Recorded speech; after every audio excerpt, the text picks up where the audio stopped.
I'd like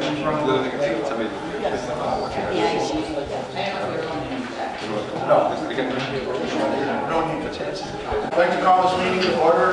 Would you stand for the Pledge of Allegiance? I pledge allegiance to the flag of the United States of America and to the republic for which it stands, one nation, under God, indivisible, with liberty and justice for all. Madam Clerk, will you please call the roll? Trustee Gray? Present. Trustee Caprio? Present. Trustee Heisman-Charkey? Present. Trustee Suisse? Present. Trustee Rogers is absent.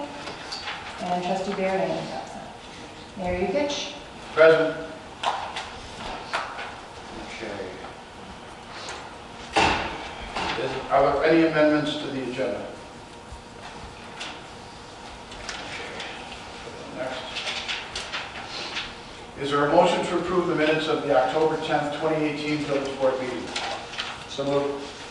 Trustee Gray, I'll second. Suisse. Discussion?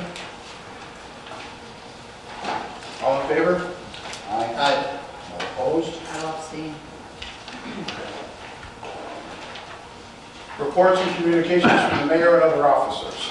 I'll go first on it. Tree lighting ceremony. Please join Santa in the village of Homer Glen on Saturday, December 1st from 4:30 to 7:30 p.m. at Homer Glen Village Hall as we light the village tree and kick off the holiday season. Festivities will include photos with Santa, holiday crafts, Christmas hayride, live music, and refreshments. For more information, please visit www.homerglenil.org.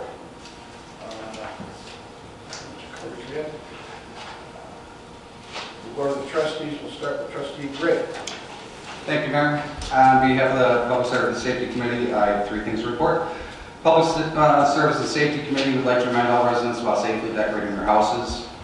More than a third of home decoration fires are started by candles. 42% of decoration fires happen because decorations are placed too close to a heat source.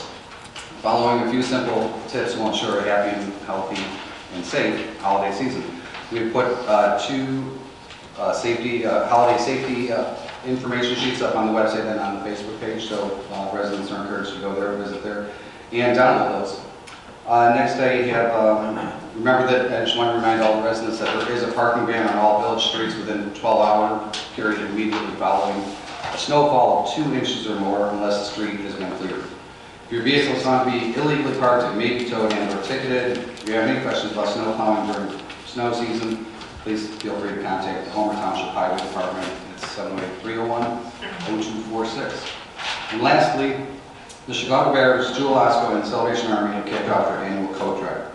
Partnership, now in its 30th year, collects coats throughout the region for the Salvation Army clients in need. Chicago winters can be miserable for everyone, but some people, they are life-threatening. It may seem like a small thing, but when you donate a coat to someone in need, you are truly making a difference. Last year, more than 21,000 coats were collected, along with hundreds of hats, gloves, scarves, and snowsuits. This year, the goal is 25,000 coats. The coat drive runs November 6th through February 1st. New and gently used coats and winter accessories can be dropped off in any Chicago and Jewel Osco locations. Coats for children and women are in the greatest demand. During our new business period of our meeting tonight, I will be asking the board for the board's support to locate a winter coat donation drop box in the Village Hall. And I just want to remind everybody that Toys for Tots donations will be accepted at Homer Township Fire District Station 1 at 160th and Cedar, now through December 3rd, and also at the Northwest Homer Fire District, all stations, now through December 22nd. And that concludes my report. I would like to add one thing to yours, just real quick. When he was talking about snow removal, you also have to remember, you can't shovel your driveway and throw it back in the street, because they can give you a ticket for it. It ices up quicker. So if you're snowing or you're snow blowing or you're plowing, whatever the case may be, don't throw it right back on the street, please. So, They shouldn't put it on a driveway. wait till they go down and With that, I have no report. Thank you. Trustee Suisse? I have no report this evening. Trustee Caprio? Well, the only report I would have is on our discussion items tonight, and that's the 2019 Homer Fest, which we're still working on. But the dates, we hope will be set at some point for certain from June 20th through the 23rd, once we get all of our ducks in a row. And that will conclude my report. Trustee Caprio. Village treasurer. Mayor, I don't have a report tonight, but if you have any questions regarding the treasurer's report under section H4, consent agenda, I'd be happy to answer them. It's the report for the 6-month mark of the fiscal year. Thank you. That confused me. I was silly.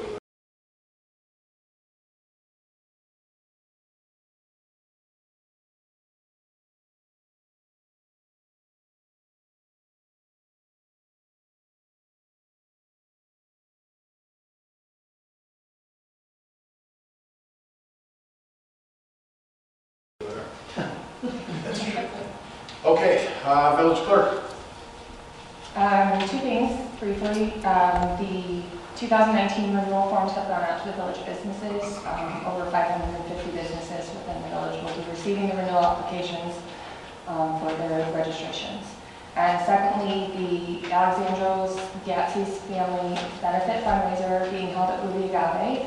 I'm pleased to announce that the Homer Area Chamber of Commerce has stepped up to sponsor the event, and we've already received several donations for the silent auction, and that is December 5th, beginning at 7 p.m. I hope everybody can make it.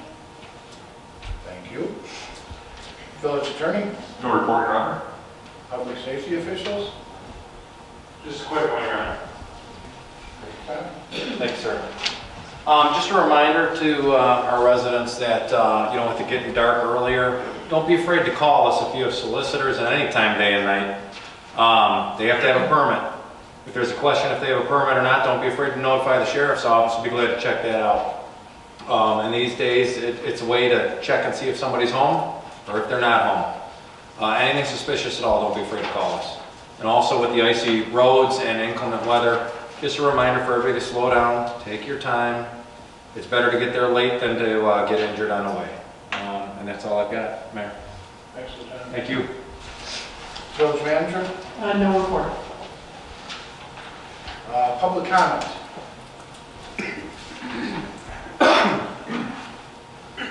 This one.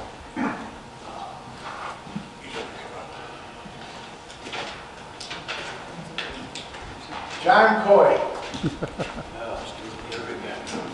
Miscellaneous, huh? How's everybody doing? Pretty good, I guess, right? Hey, 2 questions, that's it. One would be to John here. Whatever happened, which I never did hear anything about it, with this something that owned the properties on 143rd, north of 143rd on Bell Road, that we've been paying them about $60,000 or 100 and some thousand a year.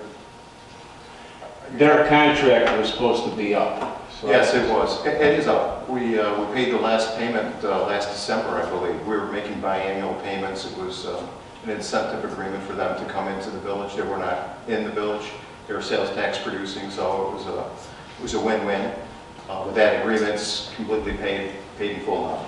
in other words, we're not spending that 100 or 60 to 100 and some $1,000. Not anymore. It's fully funded. All right. I wondered because nobody ever said anything about it, and there was never anything in the paper, so I didn't know what was going on. That's one of the meetings you missed. Pardon? That's one of the meetings that you missed. Mr. President, you got to turn on your mic. No, President. Okay, the next question is, which would probably be to Mike, going down Bell Road, going in the winter again. Last winter I asked, there is a path from the strip mall with the bank on the corner, which would be what, about 147th in Bell Road. Then you got Pelican Harry's and all of them. There's a sidewalk out front there. Then the sidewalk goes in front of ComEd. Now where the new strip or the mall is there, I guess you'd call it a mall. The stores. Is there going to be a sidewalk to continue along there? It stops right at the new street they just put in. I know that there's a bike trail that continues through their site, and that's what our bike trail tied into. I don't believe there's going to be any specific sidewalk around there. I have to check the plans. But I think there's various parking lots and whatever, to get into the stores. So, Right, that's to get into their stores, but what if you want to go across the street, or the kids are on their bikes and they go down and then they're going to cross the street, where they got to go through the other, around all the stores and jockey around there and then... well, are you talking between the monument sign and Shell? Yes. Along the front of Right. Bell Road? Right, because they just put that new driveway in, coming out on Bell for them stores, the new stores. Now, from that driveway to Shell gas station, there's no sidewalk there. And to me, if you're gonna hit the sidewalk and people, even the people from behind the bank in Pelican Harry's there, that strip mall, you have the senior residencies. And like they say, it's nice if you could just walk and that sidewalk was complete. In the summertime to walk it, to get to the, whatever they want over there, McDonald's or, whatever, or just any one of the stores. I know, well, the county is going to be reconstructing all that intersection, both Bell Road and 143rd Street, and they're going to be reconstructing 143rd Street all the way down to Lamont Road. So I know we've had discussions about potential for sidewalk in the sections on Bell Road, and there are other sections we will certainly be looking into. Yeah, because like I say, everybody keeps saying you're all for sidewalks and everything I see going in new. I haven't seen sidewalks except for maybe 10% of them. It's like, well, this doesn't, especially with, like you say, you get the seniors and they got their little drag behind, and they say, yeah, then we got to drag it through the grass, the mud, the dirt and everything just to get down there. But anyway, it'd be nice if we got that sidewalk put in, because if I'm not mistaken, if that sidewalk is put in, IDOT comes along, or whoever's going to put the new street in, they have to replace what they tear up. That's the way it used to be. If there's something there, they have to replace it. Some of them have more costs, but we'll look into that. All right. Thank you. Thanks, John. You're welcome. Thank you. Next is the consent agenda. All matters listed under the consent agenda are considered routine by the village board and will be enacted by one motion. If there is a motion to approve the following items. 1, accounts payable for the period of from November 16th to November 29th, 2018 in the amount of $486,086.37. 2, the mayor's reappointments of Coordinator John Robinson and members Ron Schell, Amal Centers, David Kervikis, Bill Lionwood, Jim Riley, Steve Spear, Adrian Byrne, Jim Kinstead, Regina Robinson, and Sam Scapellato to the Village's Emergency Management Agency through May 31st, 2019. 3, the July 11, 2018 Committee of the Whole meeting minutes. And 4, the Treasurer's report of cash and investments for the period ending October 31st, 2018. So moved. I'll second. Trustee Gray, Trustee Capper, discussion? Okay. Madam Clerk, would you please call the roll? Trustee Cabrio? Aye. Trustee Sweet? Aye. Trustee Nasty-Tracy? Aye. Trustee Gray? Aye. Motion carries. Okay, I need a motion to approve the professional planning services fee proposed by Greenberg Farrell in the amount not to exceed $6,000. So moved. Trustee Trikey, Second. Trustee Gray, discussion. So just to recap, this is just to help us get through some personnel periods, right? That is correct. It's for approximate period not to exceed 2 to 3 months. gives us the time period to reevaluate the planner position, what are the responsibilities of that position, and advertise and get it filled. So it's just a short-term patch. And they're going to expand their scope of basic services, since we don't really need landscape plan review. They are going to be like our assistant planner, the same jobs.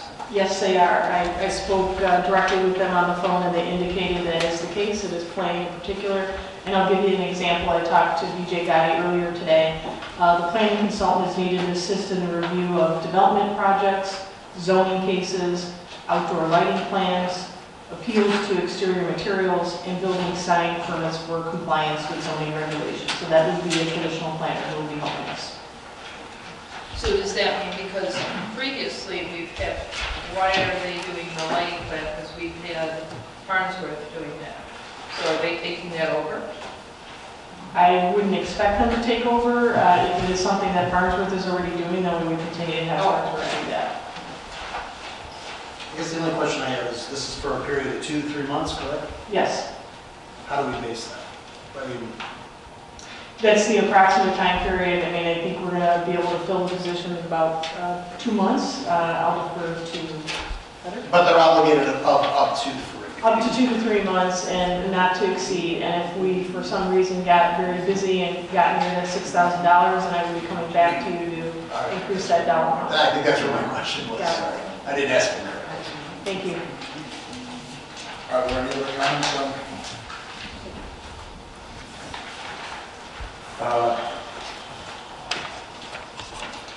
Madam Clerk, please call the roll. Trustee Gray? Aye. Trustee Matthew Trustee? Aye. Trustee Speed? Aye. Trustee Gabrielle? Aye. Motion carries. Next, motion to approve change order request number 1, number 2, and number 3 for the Heritage Park active core renovations. I so move. Is there a second? Are you splitting that up? I thought you were going to recall.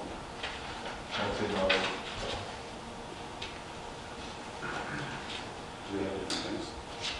Mike, is that something we want to hold off on the second one with that change order 8 with the 25,000? Well, change order 8, we had discussions, today was the bi-weekly progress meeting. So I did bring up ask some questions regarding the various change orders. Just to kind of give a little bit of a summary on. Can I interrupt? We just need a motion to discuss it first. I was waiting for a motion so we can get into discussions. Okay. All right, well, we've got the, Well, what are we motioning on? Are we well, all splitting? right, here, We're splitting what I'll do motions. is I'll read Yes. out the rest of them because we're going to have to address one at a time. Let's motion to just discuss. I think right now the motion that's out there is just simply the request 1, 2, and 3 for the Heritage Park renovations. I think the only thing we left off is the amount of $18,161. Which is request number 8. No, that's one thing. That's another separate. That's an entirely separate matter. So we are splitting. Oh, because, because Right now it's still ready to be split. Okay. So, first one, 1, 2, and 3. the request for additional materials and labor associated with the installation of handrails at the pavilion. The change was necessitated by building code requirements. Change order number 2, the request for landscaping earthwork costs associated with tree removal and transplanting. The trees that were installed at the conclusion of the Heritage Park Phase 1 around Heritage Circle when interfering with the active core project. Some of the trees were transplanted to Goodings Grove Park, and the remaining trees are being kept near the maintenance shed awaiting future transportation. And that was for $6,046. Then the last one is the request for a change in landscaping specification as well as stone backfill necessitated by drainage issues and utility installation. At the October 17th construction update meeting, Integral Construction notified TRIA and the village via the change order request number 8. Well, that's not, no, we're not addressing it. So for just 1, 2, and 3 right now, comments. Well, We need a We second. have a motion, we need a I'll second. second. Thank you. Okay. Well, I guess, well, you can finish your thought if you'd like first. All right, yeah, let's, I just want to, my biggest concern is I asked staff today, and I've asked staff in the past, what processes and procedures we're following for not only change order requests where they feel it's just pre-approved work, rather than a change order request. Anne Marie and I had this conversation today. And I also want to get clarification on original versus copies of things like certified payroll as well as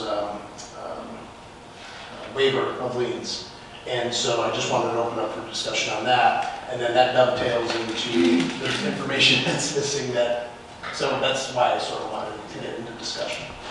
So those are my two. So, Mayor, if I could start with the summary addressing some of Trustee Caprio's comments. So first of all, in regards to why this is coming before the board. So from my perspective, if I look at this project critically, I look at construction projects of having a base bid, and then usually there's a contingency built in. And my understanding with this project is basically about $200,000. Anytime there is a cost that goes above that base, my understanding, and especially in consulting with the village attorney, is that you as the elected body are responsible for approving that. So therefore, the language you see in these are change orders. Change order 1, 2, and 3, and then this $25,000 item which would be taken care of separately.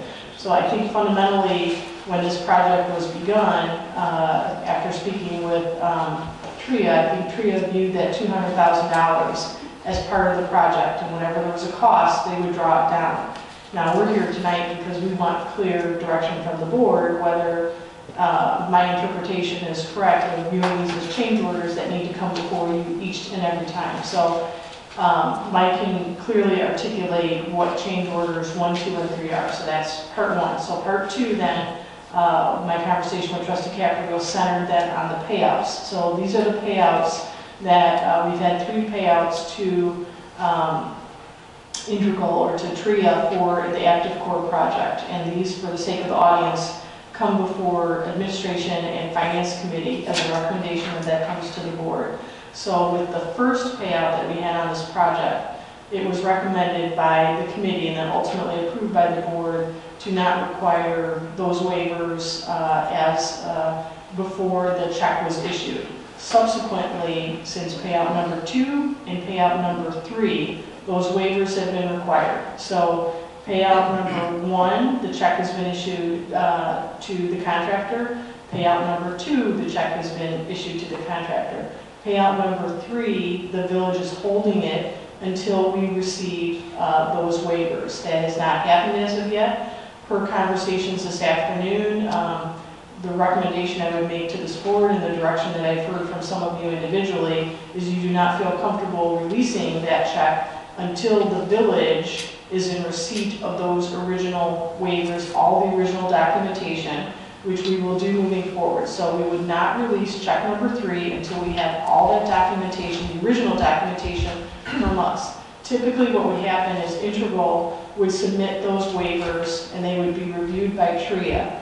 And TRIA then would say to the village, yes, they've completed and they've satisfied the requirements, and then those would be submitted to village staff. So what we're going to do differently moving forward, if this is so the direction of the board, is we would require TRIA would still go through that process, but then they would physically have to provide the original waivers to us before the village would release the check. We are also going to go back in time and require that all the original waivers, all the original documentation for payout number 1 and payout number 2 be provided to the village, so that the village clerk and the village in general has all those original documentation. So if there's ever any question of do we have, has everything been processed properly, we will have all the original documents. Moving forward, any of the other payouts, if so directed, if this is a direction from the board tonight, we would also require all those original documents to be provided to the village prior to the payouts, prior to those checks being issued, Integral construction.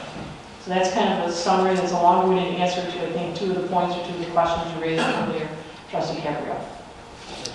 Thank you. and we're still missing some on 1 and 2, so it should be held for, until we have everything up to date and we have the originals. We can The do that. photocopies don't count. All right, so I would also like to make a request that, I noticed that trustee Burien and trustee Rogers is copied on these.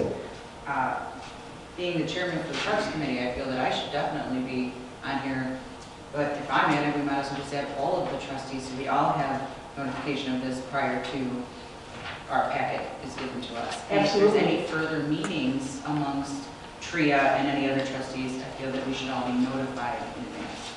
And plus, it should be made public to where anyone who wants to go to these meetings can go to these meetings. That would be, I think, a question that's a direction from the board. Typically, what I can tell you in the other municipalities I've served, typically those construction meetings are handled at the staff level because it allows us the ability to go through the project. We have had 2 trustees that have been sitting in that meeting. If you do make it a public meeting, it will change the tenor of those meetings as far as how some of those meetings are handled. And I understand that, and I understand that trustee Rogers and Burien were both on A&F before. And now that Rogers has moved to the parks, but since I've been on the parks, I feel like I should be notified, so if all 3 of us have to sit there, then we have to make it a public meeting.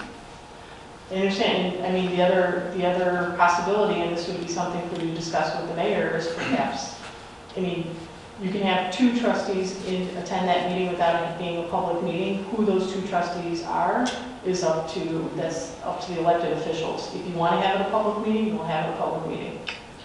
But I don't see, since you and trustee Rogers is on parks, then I don't understand, Brian Varian, you know, He's why on is- A&F.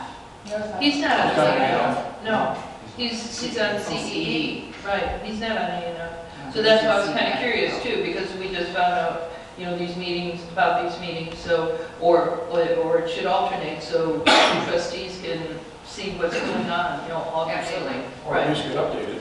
Yeah, or at least get Me updated too. or something, yeah.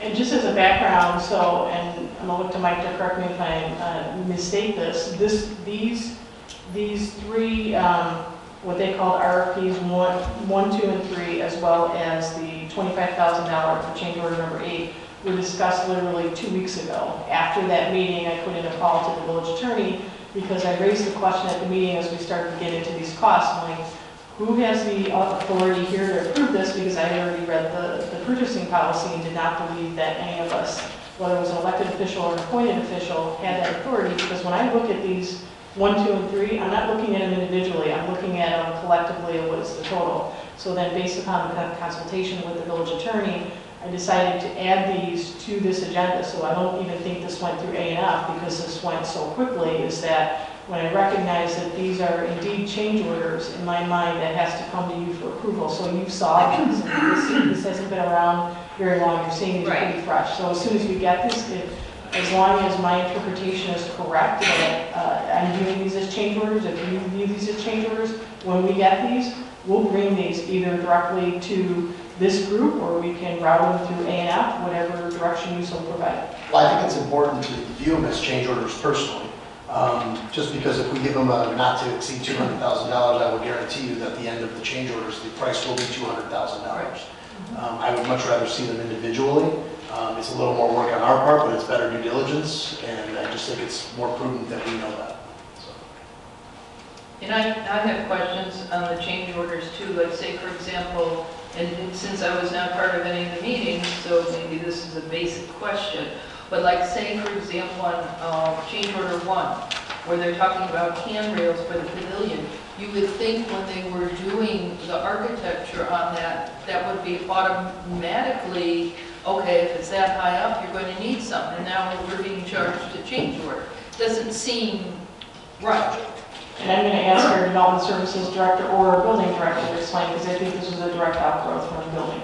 Yeah, initially when this project started, we didn't have the plans, the detailed final plans for the project to review. And it was found later on, once we had gotten the plans and the project was already, I believe, out for bid and the bid was accepted. And then it took some time to do some design of the handrails and what was actually required. So that took a little bit of time also. The other thing I point out too is regardless of whether it is a situation where, oh, somebody else should pay for this because there should have been handrails, bottom line is, regardless of whether or not the handrails were included on those architectural plans before or after, you had to pay for handrails. it was going to be, if these had been included in the architectural plans, the contract would have been higher by this amount. This amount. Yeah, right, now that one.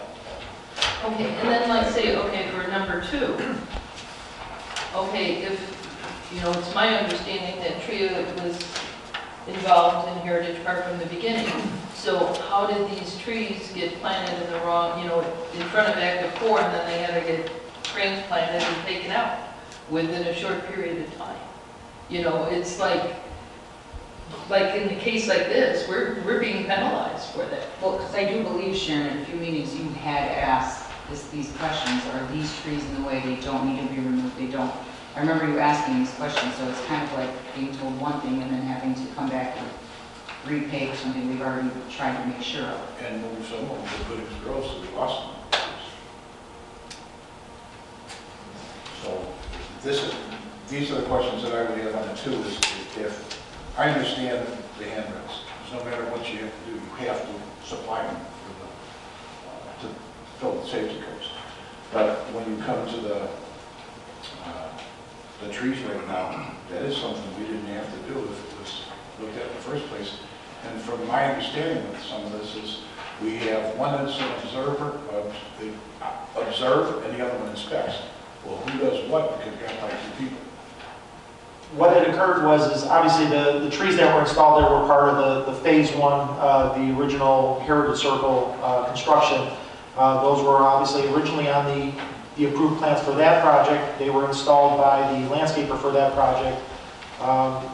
Subsequently, when the design was prepared and went out for bid for the active core project, they, in addendum number 2 for that project, they noted that they needed to relocate 8 of those trees. And then subsequently, at some point, it turned into, I believe it was 19 trees that ended up being relocated. So I'm not exactly sure if that was that information was on the original plans for Heritage Circle, and that information was provided to TRIA. So I'm not sure if there was a change in the original design that required them to ultimately remove the 19 trees, because what was happening was as the contractor for the active circle or the active core project was working, they were getting closer and closer to those new trees, and ultimately if they didn't get relocated, they would have been damaged or destroyed. At that point there was a discussion and a decision was made by TRIA that multiple trees, the 19 trees, needed to be relocated. I was just under the impression that we were paying TRIA to pretty much babysit all these contractors and make sure that they're putting things in the correct spots. We don't have to replace 19 trees or replace this or that, whatever it may be. I mean, this is just the beginning. I mean, how much further is this going to go, I guess? And what are we responsible for? And what are they responsible for? I guess I would like to see the description of who's responsible for what. Well, it's my understanding they were contracted to manage the active core project, perform inspections. They perform observations on the work that's out there. So, does that also include, like on page 2, there's some things that were not substantially completed. Would that include seeing those projects go to a substantially completed phase? well, I mean, it is their responsibility to make sure that the construction is according to the approved plan, make sure that, as best as possible, the schedules are met. Obviously, there are certain things that are out of their control, weather, things like that. Weather, yeah, we understand. Well, with what Christine had said, I agree. I don't understand why they're asking us to pay for something when we didn't screw up. We paid the company to make sure everything was done correctly, and it's not being done correctly. So what are we going to step up? Is that integral though, or is that TRIA? Because we're being requested to pay integral. Well, And I think what we might be discussing is that maybe it was TRIA's responsibility, which I don't think necessarily should hold off integral. If they paid their laborers and their transportation, all those things, these are legitimate costs and legitimate services that have been rendered. Maybe we have a case with TRIA at some future point, or, I mean, obviously we're not talking about them right now. well, no matter how you look at it, with all 3 of them, there's mitigated damages, except for, I wouldn't say one would be in there because because you would have had to put the handrails on. Just Yeah. So it's not a big deal. But then when you have the movement of the trees, if we paid someone, and I don't know who, I don't know who put the trees in, did they even look at the plans? And we had two companies that supposedly are looking at this, and one caught some of the stuff, they didn't catch the other, but it shouldn't come back and have, the village should have the responsibility to pay for it. This should be the responsibility of who messed up. I mean, if any of us that have a job, if you screw up and the customer comes in and looks at something and says, well, you owe me $5,000, because we fixed this, wait, they don't pay it. Right, all I'm saying is that I think we might be going after the wrong person. But we haven't said of anyone who we're going after right now, because we don't know who screwed up. I'd like to know who screwed up and why you come to the village and asking us to give you more money for something when we've already paid it. We put it out there, whether it be Tria, whether it be Integral, whether it be the landscaping company that we just got done talking about. I'm just trying to justify why they're coming to us with money.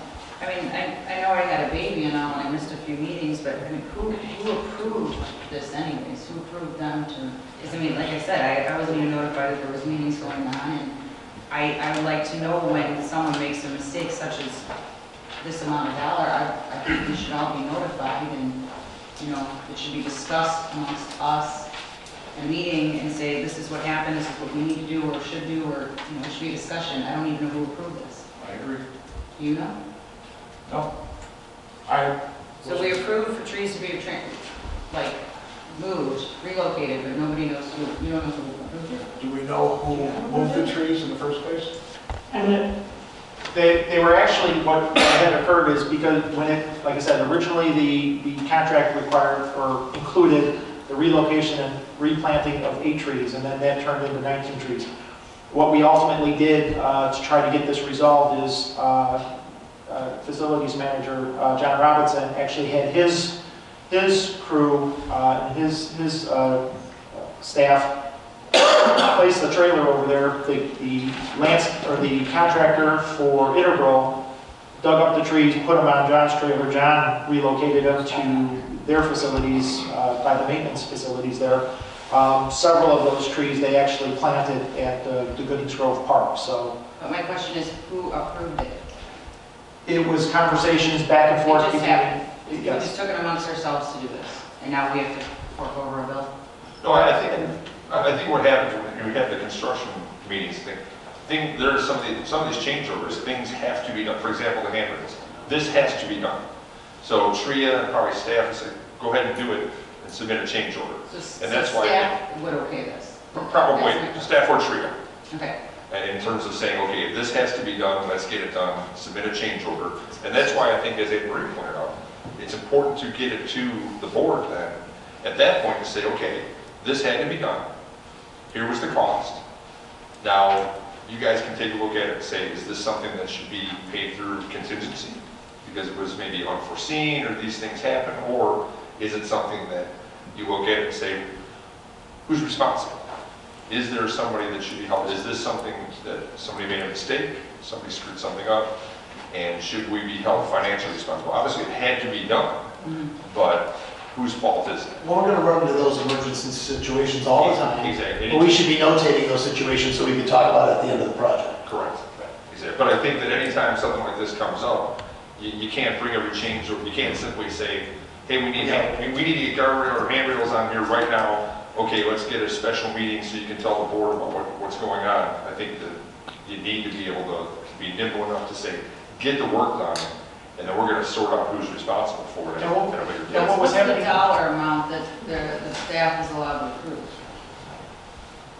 Well, the dollar amount is up in front of you today. I mean, if you're gonna tell me we need handrails at, you know, $5,000, that's fine. But if you're gonna tell me we need gold-plated handrails or something, you know what I'm saying? Like if it costs like $50,000, there's a big difference. So what's the dollar amount that they're allowed to approve without seeking permission from the board? $200,000. I Well, no, think, it's not.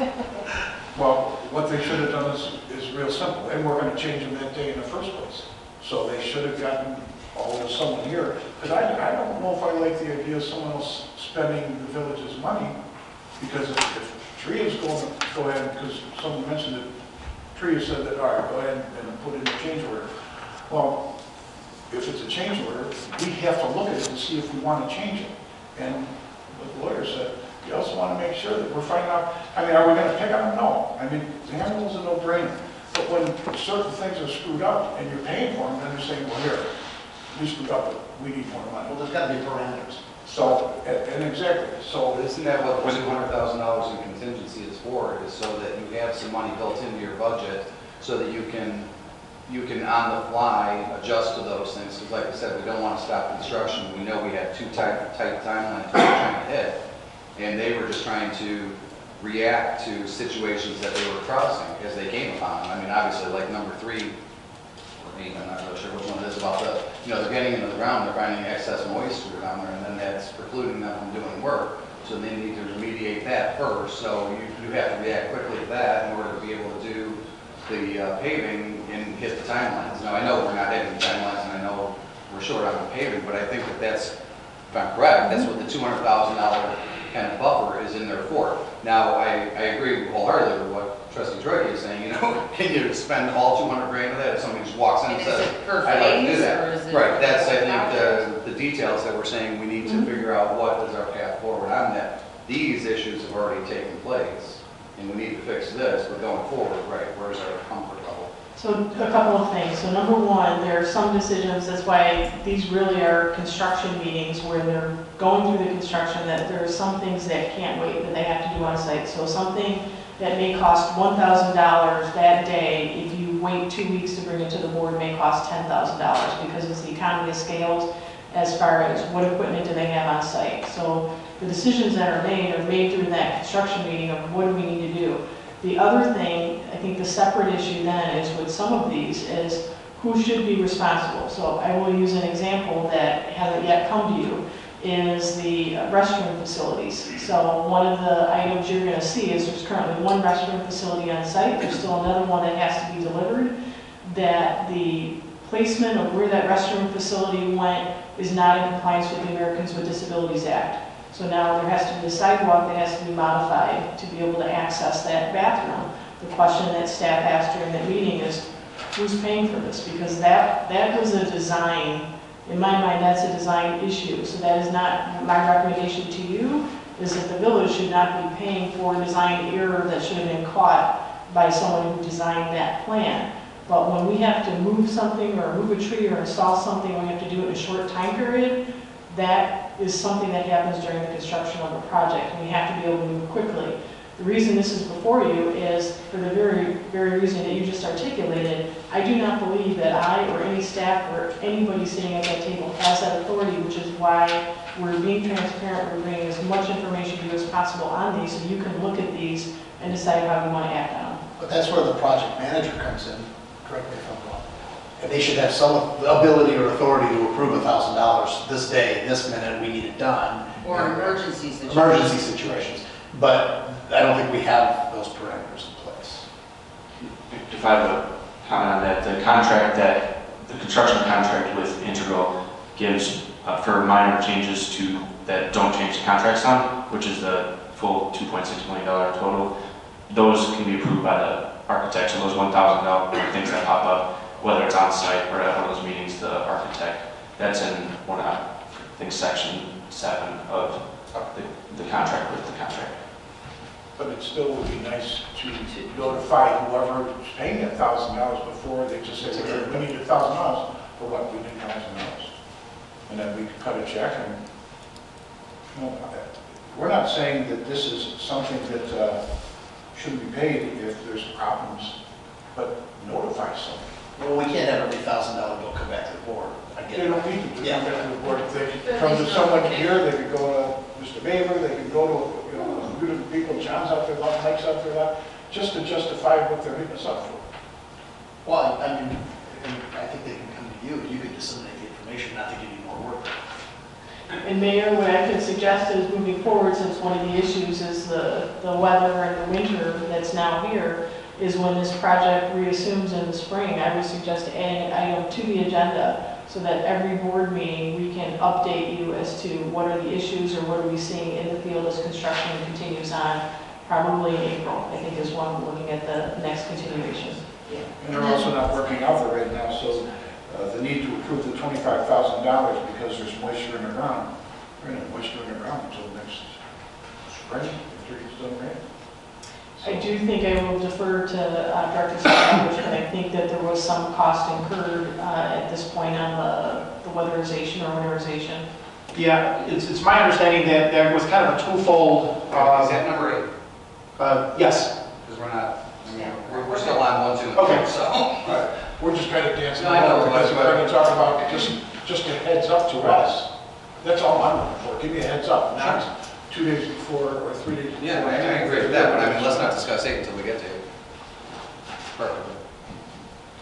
I think the other thing to just keep in mind too is as these change orders come, these are not large ones, but obviously when Anne Marie and I spoke about this, it was a situation where we said, obviously we want to make sure that you're aware of what these change orders are requesting, what's going on. There are times, and this would be one of those situations where I would say that the village should approve payment of these. And then if you determine that someone else should be responsible, or you don't have if you don't have a decision as to right now as to who do we think is responsible, that can be addressed down the road. I mean, there's still contingency money and things like that. Because one of the things you don't want to run into, say if these change orders were a little bit higher, and this contractor actually had the work done right.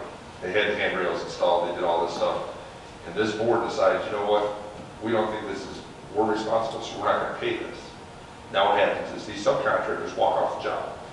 They haven't been paid, and you're just going to hold off the project because of the fact that you want to be able to be able to address this at some point down the road. So in this situation, because of these amounts, I mean, I would recommend paying them and then getting to the bottom of whether or not you believe that these are the village's responsibility or someone else's responsibility. Well, I think I said that earlier. Notate them, make sure that we have them well put in our mind so that at the later time we can do that. And just to lead off something you had said, I do not want to not pay a vendor. Exactly. Absolutely not. And I don't want to delay this project. But, you know, just on the record, but we want to make sure it's transparent to everybody. Right, and just let us know. I'm not saying don't do it if it needs to be done. Go ahead and do it, but tell us before it's pretty much already done.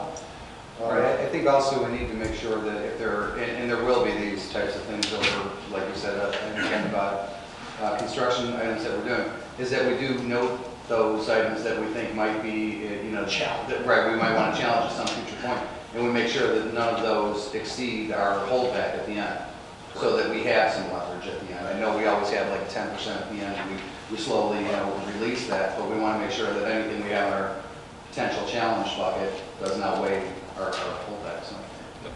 Well, I agree, because I would like to challenge number 2, even though we'll pay it, because, you know, the last board meeting, we paid, what, 6,000 something for observation fees.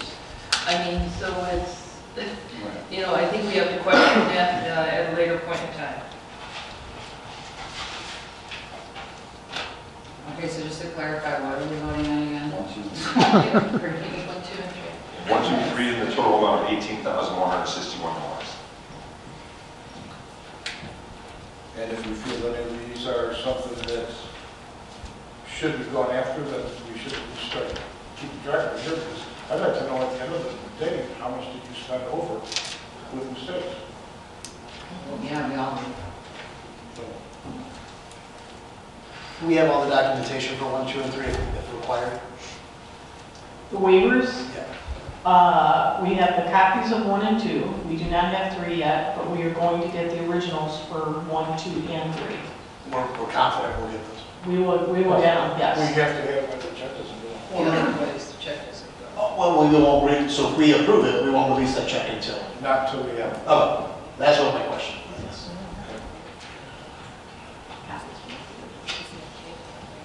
Any other questions on it? Okay, so now we're going into, Yeah. no, and then going to 8.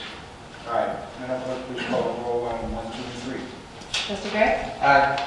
Trustee Cabrio? Aye. Trustee Suisse? Trustee Escutchery? Aye. Okay. so now we're gonna go into, well,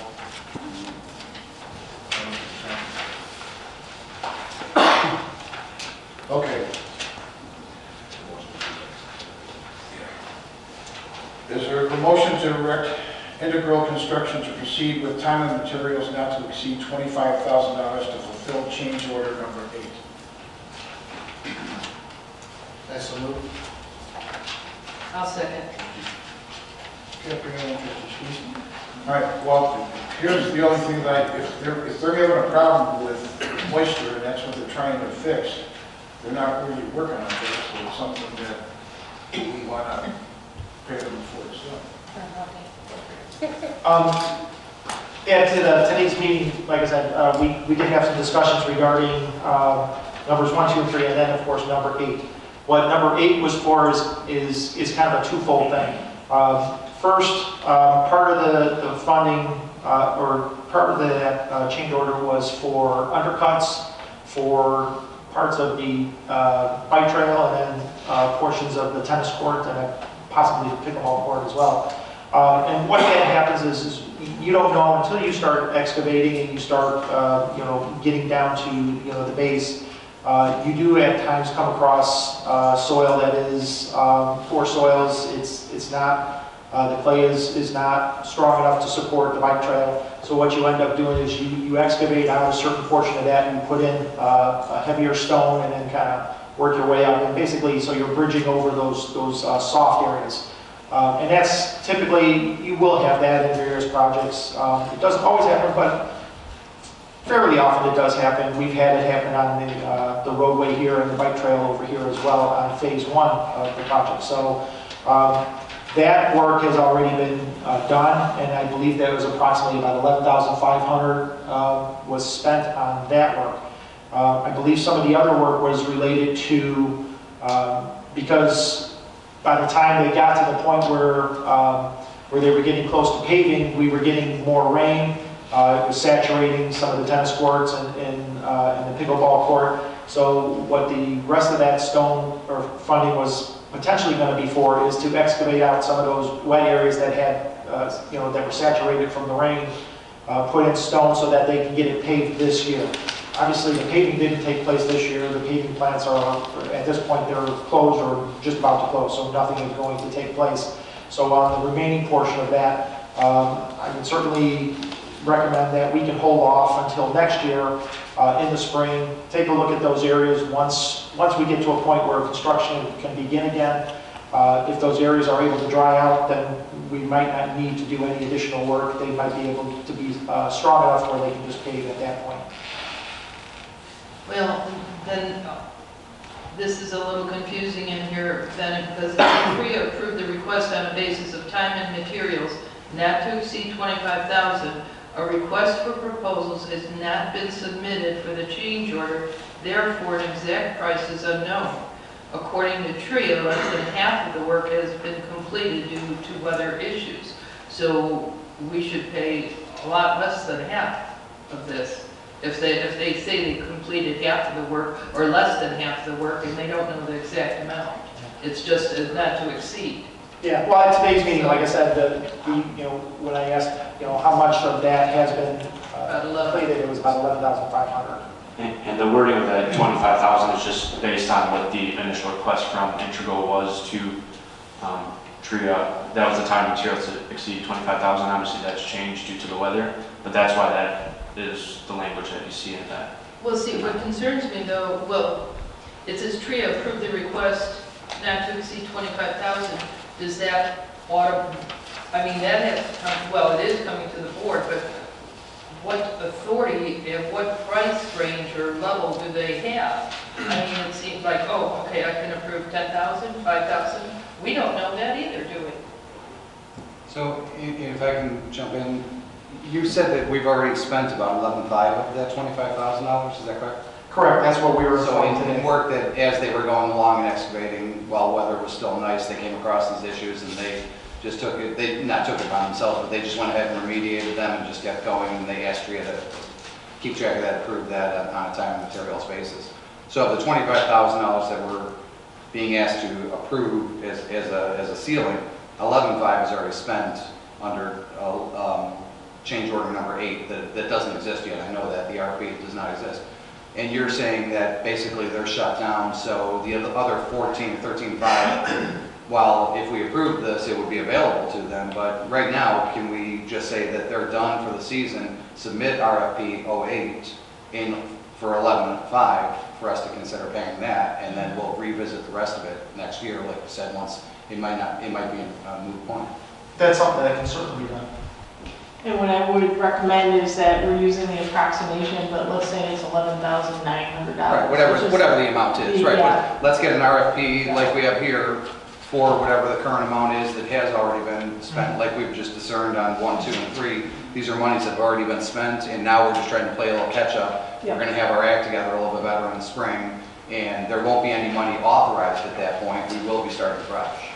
And what I would suggest is if you go down that path, I know you already had the motion, but make it very clear that it's based on the documentation that we received verifying the exact amount. Yes. It's their motion, so. Well, quite frankly, you could actually withdraw the motion. I think you've got direction, staff has direction as to which way you want to go. That you don't need to direct them to spend any money on this.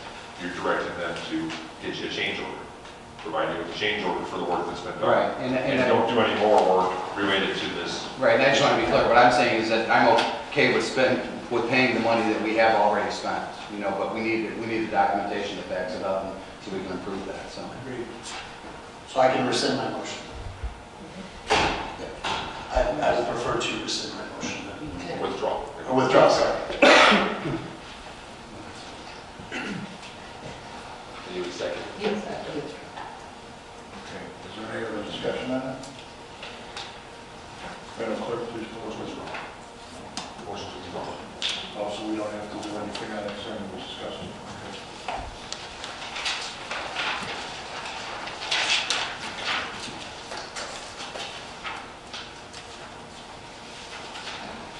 So the next thing is workshop. Open up the workshop for discussion of the Glen Creek Sanitary Sewer for the Blue Property Annexation Agreement terms. You want to go in on this one? Sure, I will kick it off, and then I'm going to ask Director Savanovich to jump in. So we wanted to have an opportunity to bring this information to the village board, since the village had previously entered into an agreement with Kathy Boo in regards to bringing water and sewer improvements to her property. And we wanted to notify you and the public and the community that those improvements have been made to her property. We will be having a letter authored by the mayor going out tomorrow, just verifying that directly to Kathy Boo. But with more specifics, I'm going to turn it over to Director Savanovich to be able to explain what's been done in bringing those improvements to the property. I've provided an exhibit as part of the supplement sheet, and basically the highlighted portions are the sections that have already been completed. For the drawing here, what we've done is we've gone from manhole 1A, which is just on the east side of Gauger Road, right across from, on the east side of Gauger Road. And then, of course, we've gone south, and basically we've entered into the Forest Preserve property. The sanitary sewer has been extended into Kathy Boo's property on the north side of the creek. We've got, initially, we had permits to auger underneath the creek. However, we've been encountering extremely large rocks, boulders, some of them 2 to 3 feet in diameter. So what we have done is we've applied to the Army Corps of Engineers for new permits to actually open cut through the creek. We are expecting to get that permit probably in the first week of January is what we're doing. And then we can continue that section, basically that kind of open section between where we've gotten into Kathy Boo's property to the other section where we've already installed the sanitary sewer on there. But per the agreement, we've got sanitary sewer to her property. And then, of course, the contractor continued east with that section up to manhole number 12.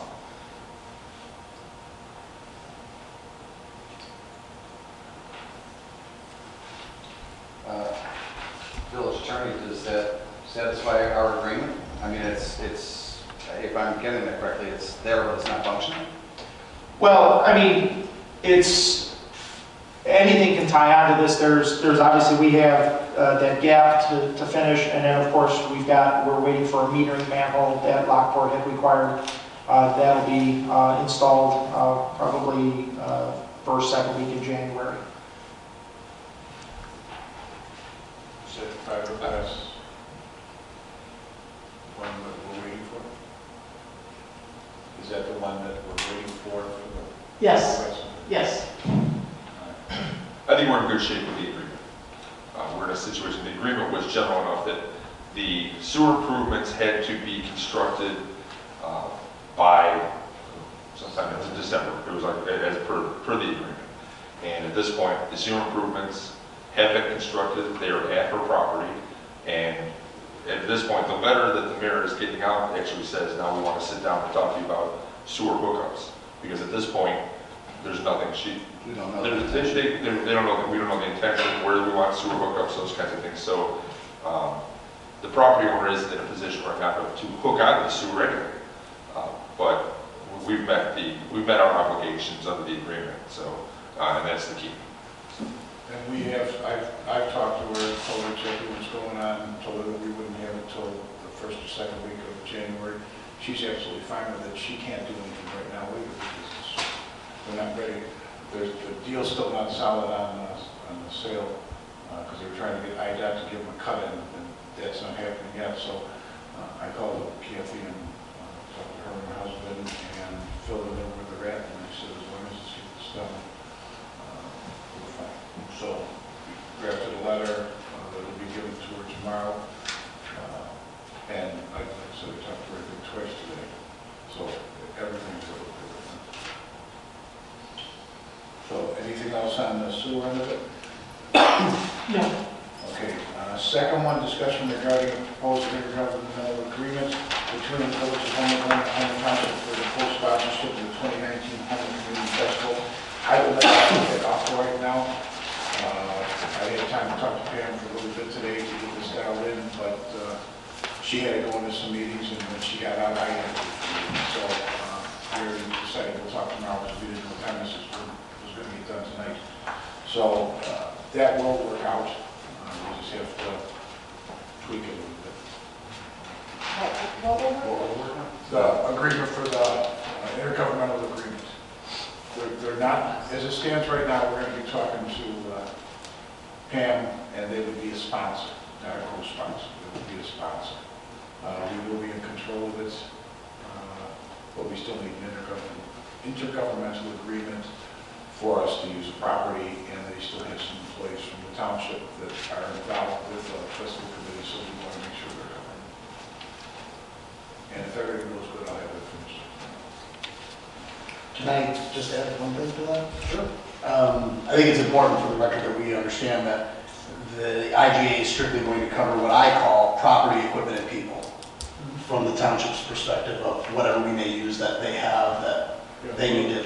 We're in control of the... Yeah. So from an administrative purposes, though, the IGA will not include operational or financial administration. That will be solely on the village. Correct. I just want to make sure that was... Signing contracts. Yes. Yes. Yeah.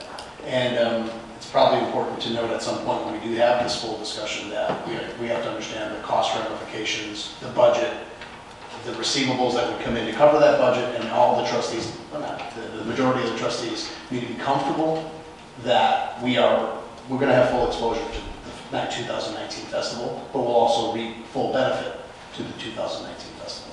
I just want to be on record and making sure I stay Glad you did that.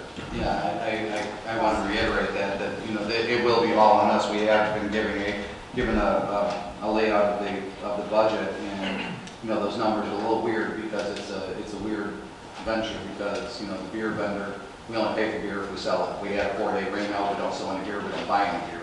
So that liability really is not there. If you pull the plug the day before, though, the tents are already up, the chairs are there, we are going to be paying for those things. So that's why those numbers are a little bit odd. Certain things we cannot claw back if we were to cancel or have a 4-day rain out.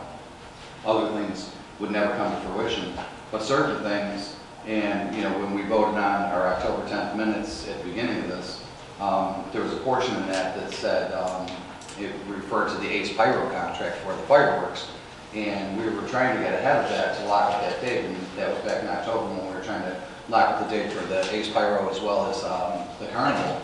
And the motion at the October 10th meeting said we were only going to approve that if the township had approved their portion of their 25% at their October 12th meeting, I believe it was, or October 15th meeting, and that did not happen. So right now, I'd like to know where we're at with our Ace Pyro contract. We probably have not let that or requested or locked up that date. We've not changed any monies, you know. Have you guys, We haven't done anything with it as a committee. I thought you had until January, February. Yeah, We need to lock up the date, and we can't really tell them for certain that we are locking up the date if we don't have buy-in that we're going to take it over, or that we're going to be, or that, you know, like I said, that the board understands that we might be flying without a net until we solidify that we're all on board with paying for this thing. So. Yeah, and just to, not to belabor this whole point, but to move it back a little bit, and I completely agree with Trustee Gray with the minutes. You know, we had a FEST meeting where we don't make decisions and we do not make motions to approve things, but we were asked at one meeting a few months back about the IGA and how we would conduct that business, and so we all just did a consensus that we probably would go with no IGA as it relates to administration. But with that said, and the Ace Pyro thing in play, and you know, me making the motion, I just want everyone to understand that that October 15th meeting, we had at that time thought there was going to be a decision made, but really they only brought it for discussion at the township level. I didn't know that that was going to transpire that way. So in reality, it never was there for a motion to begin with, but I was, at that point in time, I was led to believe it would be. So with that said, we are moving forward as long as I have, you know, some consensus with hiring bands and things of that nature at this point, because we can't wait much longer as we're approaching year end and the fest is 6 months away. Bands book years in advance at times, and so some of the bands I'm looking at may not be available, so I want to make sure that I'm going to proceed.